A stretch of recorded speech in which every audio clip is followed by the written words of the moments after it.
बिस्मिल्लाहिर्रहमानिर्रहीम।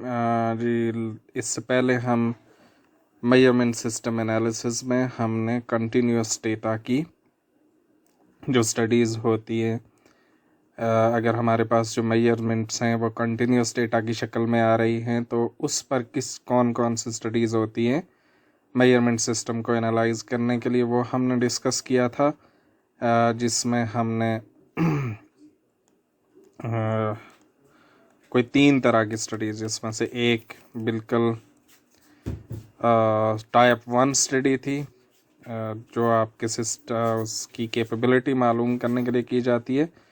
दूसरी जो स्टडी थी वो gauge R and R study थी, और तीसरी किस्म की लीनियरिटी और बायस स्टडी थी। ताहम हमारे पास मेजरमेंट हमेशा कंटिन्यूस डेटा की शक्ल में नहीं होती, बाज़ औक़ात वो एट्रीब्यूट डेटा की शक्ल में भी होती है, तो उसको भी मेजर करने की, उसको भी, उस मेजरमेंट को भी एनालाइज करने की ज़रूरत होती है। तो जब हमारे पास डेटा एट्रीब्यूट डेटा हो मेजरमेंट का, तो उस वक्त भी 2 स्टडीज़ ऐसी हैं जो हम कर सकते हैं। एक study attribute gauge study analytic method है, और जबकि दूसरी एट्रीब्यूट एग्रीमेंट एनालिसिस होती है।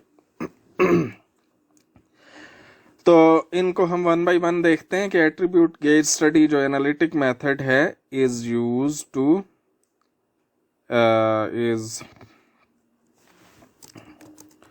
used to assess the amount of bias and repeatability in an attribute gauge that gives a binary response such as pass or fail। ठीक है, जिसमें से पास फेल हो। हम इसे एग्जाम्पल को देखेंगे तो ज़्यादा हमें बेहतर समझ आएगी। एग्जाम्पल ये देखें कि manufacturing engineer assesses the automated attribute measurement system that is used for accepting or rejecting bolts। Bolts बन रहे हैं और एक ऑटोमेटेड सिस्टम है जिसके से अंदर से कोई चीज़ गुजरती है तो वो उस पीस को पास या फेल करता है। The engineer selects 10 parts that have known reference values। उसने 10 पार्ट सेलेक्ट किए जिनकी रेफरेंस वैल्यू यानी एक्चुअल वैल्यू मालूम है। And runs each part through a go no go gauge. Go no go gauge जो होता है इस तरह का गेज होता है कि आप उसमें से एक चीज़, मिसाल के तौर पर हमारे पास एक सिस्टम, हम गेंद रखेंगे, हमने उसमें कुछ रेफरेंस वैल्यूज़ डाली हुई हैं कि अगर इन वैल्यूज़ के अंदर हो तो एक्सेप्ट, नहीं तो रिजेक्ट कर दो। ठीक है, तो यानी उसमें सिर्फ 2 ही रिस्पांस आते हैं, या तो एक्सेप्ट या रिजेक्ट। तो ये गो नो गो, यानी गो का मतलब है पास हो गया तो गो, नो गो जो था गो नो गो गेज जो है उसका मतलब ये है कि जी अच्छा आप या तो पास या फेल की शक्ल में होगा। उसने 10 पार्ट सेलेक्ट किए और उनको 20 मरतबा उसके अंदर से गुजारा। The engineer records the number of acceptances for each part. और अब उसने आगे रिकॉर्ड कर लिया है कि हर पीस कितनी दफ़ा पास और कितनी दफ़ा फेल हुआ है। The engineer uses an attribute gauge study to assess the bias and repeatability of the measurement system and to determine whether to improve the measurement system. The system has a lower tolerance of इतनी and upper tolerance of इतनी। ठीक है जी, अब हम इस data को निकाल कर देखते हैं कि ये किस तरह का डेटा था और उस पर हमने क्या स्टडी करनी है। तो हम ये निकाल कर देखते हैं जी, ये देखें, ये हमारे पास डेटा है। ठीक है, और जिसमें पार्ट्स हैं उसने कितने पार्ट सेलेक्ट किए थे? 10 पार्ट सेलेक्ट किए थे। ठीक है, हर पार्ट की रेफरेंस वैल्यू दी हुई है जी। इसकी रेफरेंस वैल्यू कितनी है? 0.050, यानी ये इसकी एक्चुअल वैल्यू है। ठीक है, उसने उसको उसमें से 20 दफ़ा गुजारा इस पार्ट को उस सिस्टम में से, और ये पार्ट जो था उस सिस्टम ने, उस गेज ने एक भी दफ़ा एक्सेप्ट नहीं किया। ठीक है। अच्छा, ये दूसरा जो था अब मैं आपको दिखाऊं कि देखें वैल्यू क्या है। जो लोअर टॉलरेंस है -0.020 और अपर क्या है 0.020, यानी इनके दरमियान जो वैल्यू है वो एक्सेप्ट होनी चाहिए, और इससे बाहर है या इससे नीचे है या ऊपर है तो उसे फेल हो जाना चाहिए, उसे रिजेक्ट हो जाना चाहिए। तो अब आप यहाँ पे देखें कि जो हमने निकाला था कि ये वाला एक पार्ट था जिसकी वैल्यू 0.050 थी, तो ये 0.020 से बहुत छोटी वैल्यू है, तो इसको फेल ही होना चाहिए। तो उसको 20 मरतबा उसने उसके अंदर से गुजारा तो एक भी दफ़ा एक्सेप्ट नहीं हुआ, यानी हर दफ़ा रिजेक्ट ही हुआ है, और ठीक रिजेक्ट हुआ है। दूसरा पार्ट देखें, वो ये था कि 0.045, ये भी लेस देन 0.20 है, 0.020 से लेस है, इसे भी फेल होना चाहिए था, लेकिन ये एक दफ़ा एक्सेप्ट हो गया। जब हमने 20 दफ़ा इस पार्ट को उसमें से गुजारा, 19 दफ़ा उसने उसको रिजेक्ट कर दिया और एक दफ़ा उसने इसको एक्सेप्ट भी कर लिया, यानी कुछ ना कुछ एरर उसके अंदर मौजूद है। अब हम ये देखते हैं कि ये एरर कितनी एक है और कितना एक इसमें मसला आ रहा है। तो इसको करने के लिए हम क्या करेंगे, स्टैट्स में जाएंगे, क्वालिटी टूल्स, गेज स्टडी में जाएंगे, और हम करेंगे जी attribute gauge study analytic method. ठीक है, ये वाली हम सेलेक्ट करेंगे। इसमें हमने डाला, ये पहले से मैंने फिल किया हुआ था, इसको मैं हटा देता हूँ एक दफ़ा ताकि आपको पता चले कि पार्ट्स के नंबर किस में दिए हुए हैं, कॉलम में, पार्ट नंबर वाले कॉलम में दिए हुए हैं। हम इसको यहाँ सेलेक्ट कर लेते हैं। रेफरेंस वैल्यूज़ कहाँ पे दी हुई हैं, वो इसमें दी हुई हैं। समराइज्ड काउंट एक्सेप्टेंसेस के वही एक्सेप्टेंस वाले कॉलम में दिए हुए थे, वो हमने यहाँ पे डाल दिया। नंबर ऑफ ट्रायल कितने हैं जी, 20 दफ़ा गुजारा है, यानी हमने हर पार्ट को 20 दफ़ा उसके अंदर से गुजारा है, तो नंबर ऑफ ट्रायल 20 है। एट्रीब्यूट लेबल एक्सेप्टेंस ही है। लोअर लिमिट हमने, अच्छा ये देखें, हम या तो लोअर लिमिट डाल दें या अपर लिमिट डाल दें, तो हम जिस साइड पे ज़्यादा होता है कि इधर ज़्यादा मसला है या ये ज़्यादा क्रिटिकल है, हम वो वाली डालेंगे। ठीक है। डिस्प्ले द अदर लिमिट, उसको हमें फ़िलहाल करने की ज़रूरत नहीं है, हम इसी तरह से कर लेते हैं। और इसमें ये देख लें, गेज इन्फो है, आप उसका नाम वगैरह यहाँ पे लिख सकते हैं। जो बाकी ऑप्शंस हैं उसमें आप देखते हैं कि रिग्रेशन मेथड यूज़ करना है या AIAG मेथड, तो हम इसी को यूज़ कर लेते हैं। ओके, ये रन हो रहा है और ये फाइनली हमारे पास उसका आउटपुट आ गया। अब इस आउटपुट में हमने देखना क्या है, ये इम्पोर्टेंट। हम इसको खोल के बड़ा कर लेते हैं, ज़्यादा आसानी से नज़र आएगा। तो और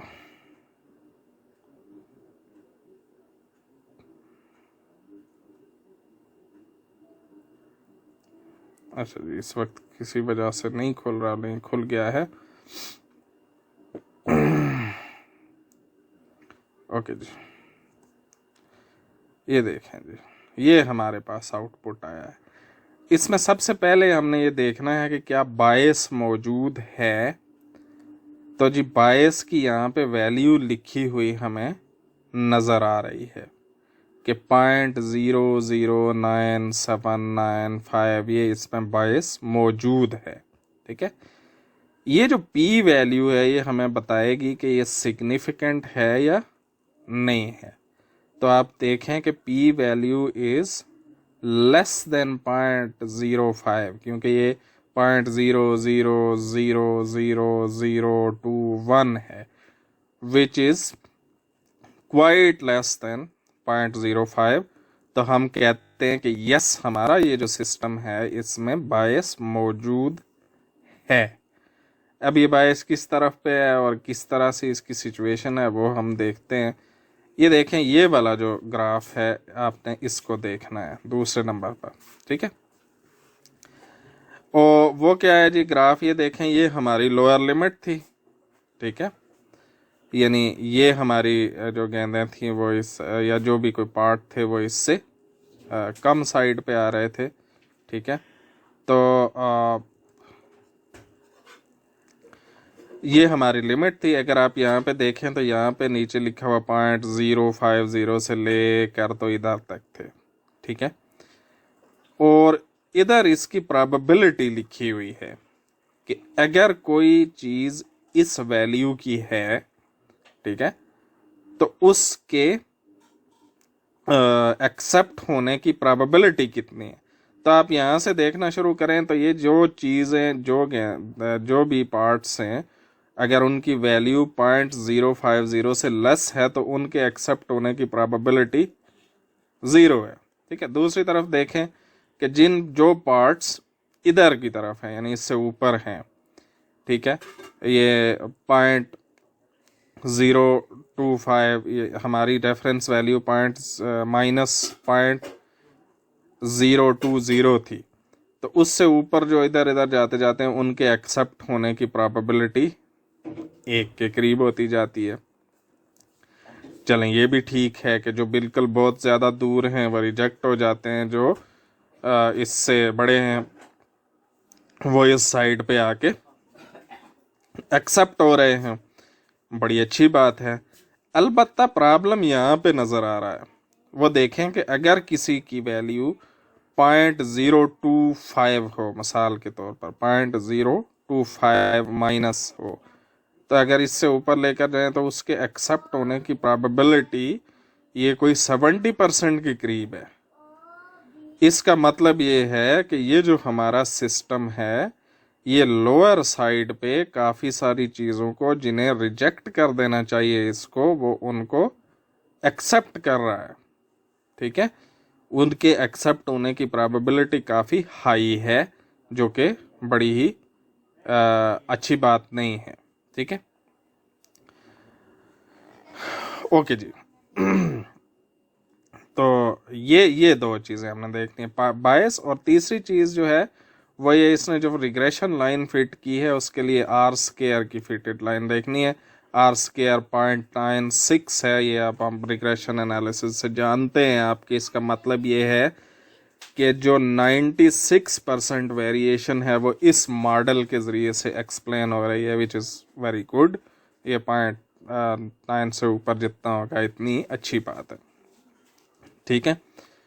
तो ये हमारी एट्रीब्यूट गेज स्टडी है एनालिटिक मेथड के ज़रिए से, जो हम गो नो गो जो गेज होते हैं उनके लिए यूज़ करते हैं और उसको हम इस तरह से इंटरप्रेट करते हैं, ठीक है जी।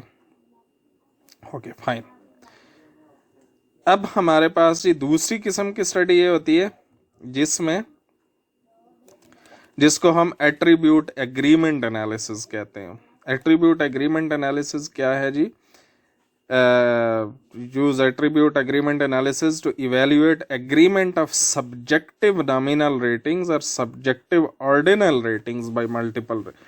अच्छा, यहाँ पे क्या था, यस नो हो रही थी, लेकिन वो किसी वैल्यू की बुनियाद पर हो रही थी, किसी कंटिन्यूस वैल्यू की बुनियाद। बाज़ औक़ात हम सब्जेक्टिव ओपिनियन रहते हैं, मिसाल के तौर पर चलें एग्जाम्पल आगे आएगी, ये दोनों तरह की हो सकती है। जो आप कहते हैं, आप किसी बंदे को जाके कहते हैं कि अच्छा जी तुम देख के बताओ कि जी इसका कलर क्या है। एक बंदा कहता है जी इसका ग्रीनिश वाइट है, दूसरा बंदा कहता है नहीं इसका ग्रीन जो है वो ग्रीनिश येलो है, ठीक है। एक ही चीज़ को कर रहे हैं। तो इस तरह का नॉमिनल हम डेटा भी हो सकता है कि आप लोगों को कोई चीज़ें दे रहे हैं और डिफरेंट अप्रेजर्स उनको कैटेगराइज कर रहे हैं, ठीक है। तो ये नॉमिनल डेटा की सूरत में भी हो सकती है। A categorical web that multiple level of characteristics with no natural ordering, ठीक है। नॉमिनल डेटा के बारे में आप जानते हैं, मिसाल के तौर पर स्टडी ऑफ फूड टेक्सचर। आप फूड के टेक्सचर की देखें। अच्छा, यानी इसकी कई दफ़ा ये होता है कि इसकी भी बड़ी इम्पोर्टेंस है। मिसाल के तौर पर आपने कभी किसी ने कोई टेस्ट वेस्ट करवाए हों, जो मेडिकल टेस्ट होते हैं, तो उसमें भी बाज़ औक़ात चीज़ों की जब आप करते हैं उसका टेस्ट होता है, आप कोई सैंपल देते हैं, तो उसमें एक जो है वो लिखा हुआ होता है कलर येल्विश था जी या रेडिश था। तो वो भी अगर एक बंदा कर रहा है तो वो उसे किस तरह से देख रहा है, दूसरा देख कर रहा है तो किस तरह से देख रहा है। तो इस तरह की भी हो सकती है मेजरमेंट। और दूसरी ये भी हो सकती है कि डिफरेंट लेवल्स, मिसाल के तौर पर अगर भेजा जाए कि जी अच्छा अगर बताएं कि जी ये आइटम क्लीन है या क्लीन नहीं है, तो उसके हम डिफरेंट कह सकते हैं कि not clean, clean, very clean. ठीक है, तो डिफरेंट अप्रेजर्स को आप दे रहे हैं और वो उसको बता रहे हैं कि ये आइटम या ये जगह या ये चीज़ क्लीन है, नहीं है क्लीन, या फिर बहुत ज़्यादा क्लीन है। तो इस सिचुएशन में होता ये है कि हमें ये मालूम करने की ज़रूरत पड़ती है कि देखें, मिसाल के तौर पर अगर सफाई की मिसाल लें तो आप एक बंदे को भेजें तो वो हो सकता है कहे कि जी ये चीज़ बड़ी साफ़ है, दूसरे के मुताबिक हो कि नहीं ये साफ़ नहीं है।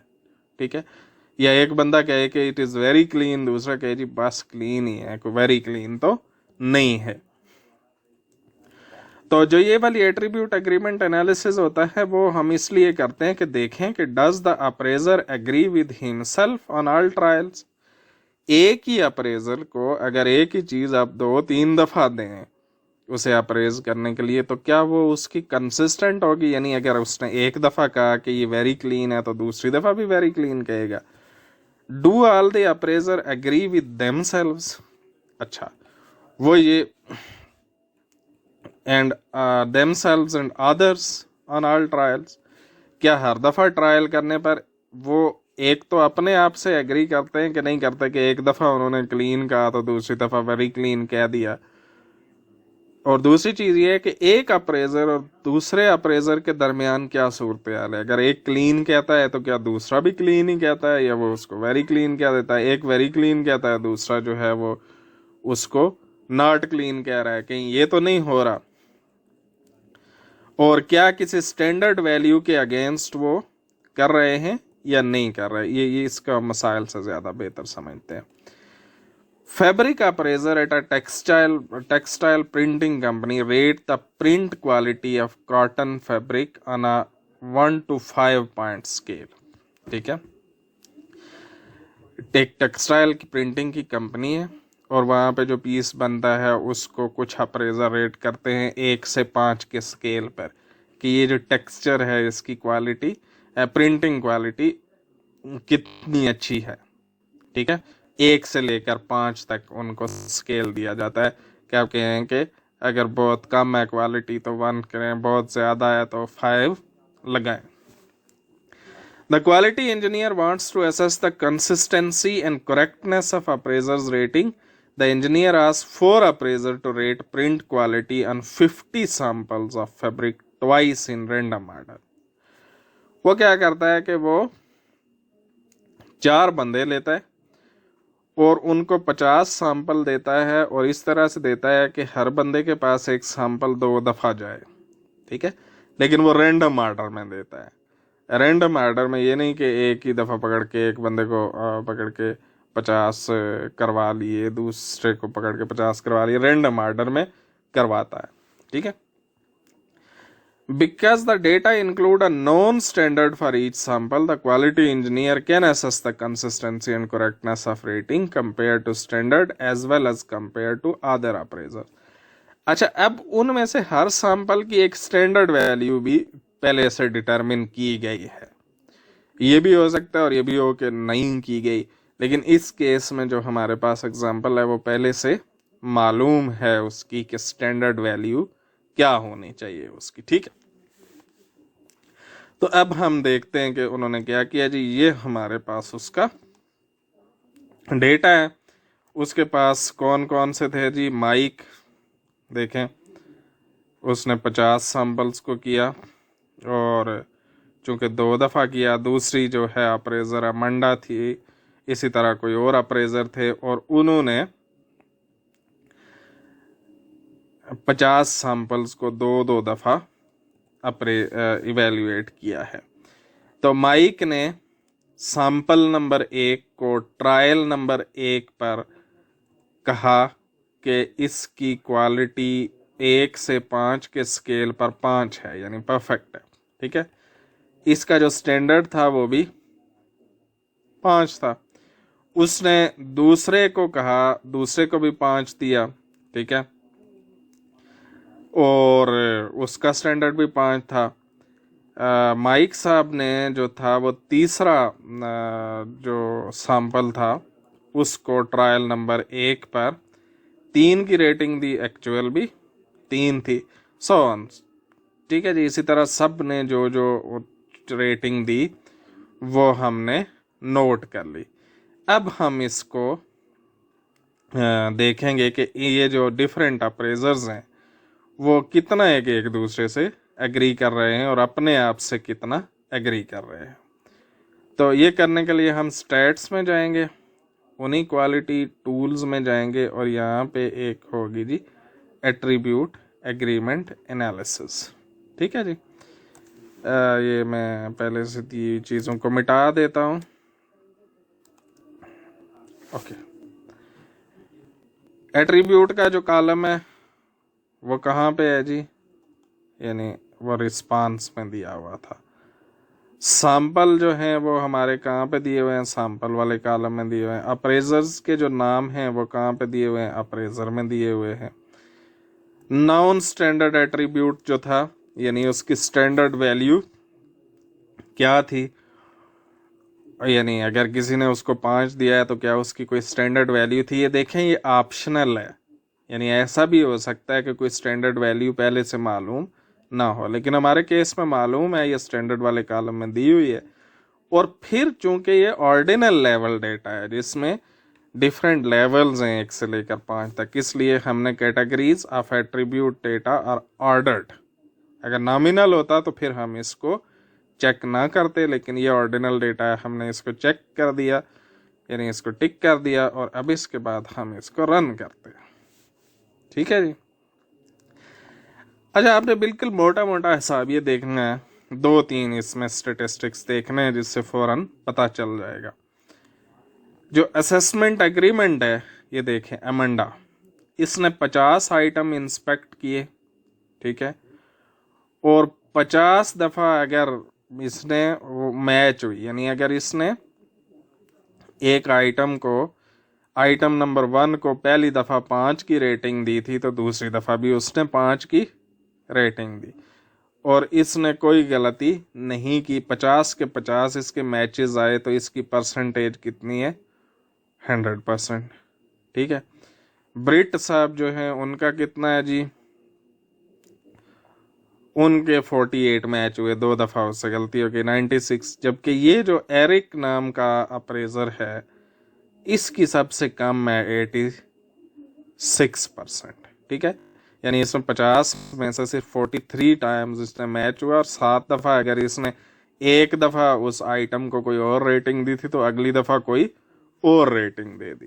ठीक है जी, इसमें आप ये कापा स्टेटिस्टिक्स भी आप देख सकते हैं।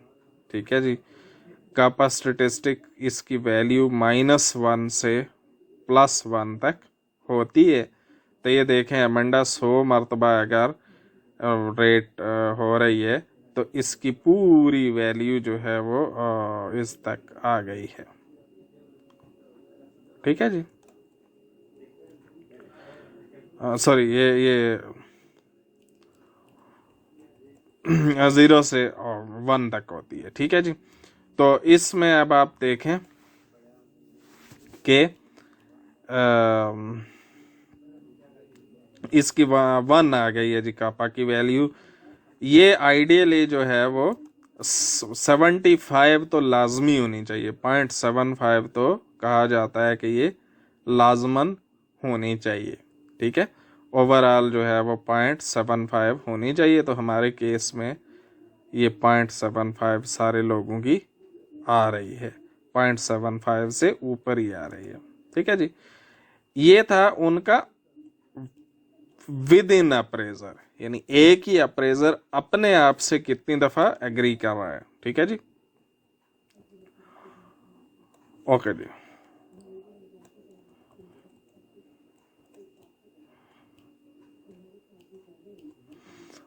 दूसरा है जी ईच अप्रेजर वर्सेस स्टैंडर्ड। ठीक है, एग्री तो किया है। देखें जी, अमेंडा ने पहली दफा एक आइटम को 5 की रेटिंग दी, दूसरी दफा भी 5 की रेटिंग दी, इसका मतलब है वो कंसिस्टेंट तो है, लेकिन वो स्टैंडर्ड से कितना करीब है, ये देखने वाली बात है कि जिसको उसने 5 की रेटिंग दी है हर दफा, उस स्टैंडर्ड पर हो सकता है रेटिंग 4 की हो, तो ये हमें देखने की जरूरत है। तो ये क्या है, ईच अप्रेजर वर्सेस स्टैंडर्ड।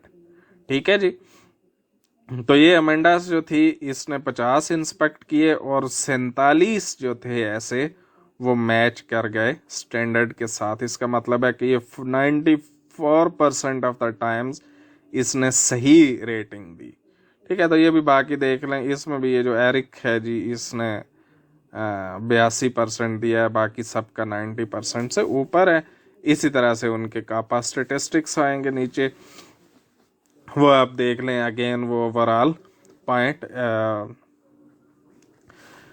0.75 से ऊपर होने चाहिए। ठीक है, अब तीसरी चीज है कि बिटवीन एग्री अप्रेजर कितना है, कि वो ठीक है वो स्टैंडर्ड पे कर रहे हैं, अपने आप से कर रही है, अब हम एक दूसरे से वो कितना एग्री कर रहे हैं, यानी अगर एक को अमेंडा ने 5 की रेटिंग दी है तो एरिक ने कितनी दी है, और तीसरे ने कितनी दी है, और चौथे ने कितनी दी है, जितने उनका आपस में एग्रीमेंट का लेवल कितना है, तो वो आप देख लें कि 74% ऑफ द टाइम्स हुआ है। ठीक है जी, तो ओवरऑल जो कापा के स्टेटिस्टिक्स अगर हम देखते हैं तो वो 0.88 है, विच इज मोर देन 0.75, जो कि अच्छी बात है। आइडियली ये 0.9 से ऊपर होना चाहिए। ठीक है, तो नीचे यही चीज आपको ग्राफ की शक्ल में नजर आ जाएगी, आप उसको अप्रेजर वर्सेस स्टैंडर्ड कितने हैं और विद इन अप्रेजर कितने हैं। तो इस तरह से ये एट्रीब्यूट एग्रीमेंट एनालिसिस हम करते हैं। तो हमने कहा कि जो एट्रीब्यूट डेटा है उस अगर उसमें हमारी मेजरमेंट एट्रीब्यूट डेटा की शक्ल में है तो हम दो तरह की स्टडीज कर सकते हैं, एक एनालिटिक मेथड है और दूसरा एट्रीब्यूट एग्रीमेंट एनालिसिस है। उन दोनों को करना हमने देखा कि किस तरह से किया जाता है, वो अब आप जो है यही एग्जाम्पल अपने पास करके देखेंगे और इससे फिर आपको फर्दर समझ आएगी।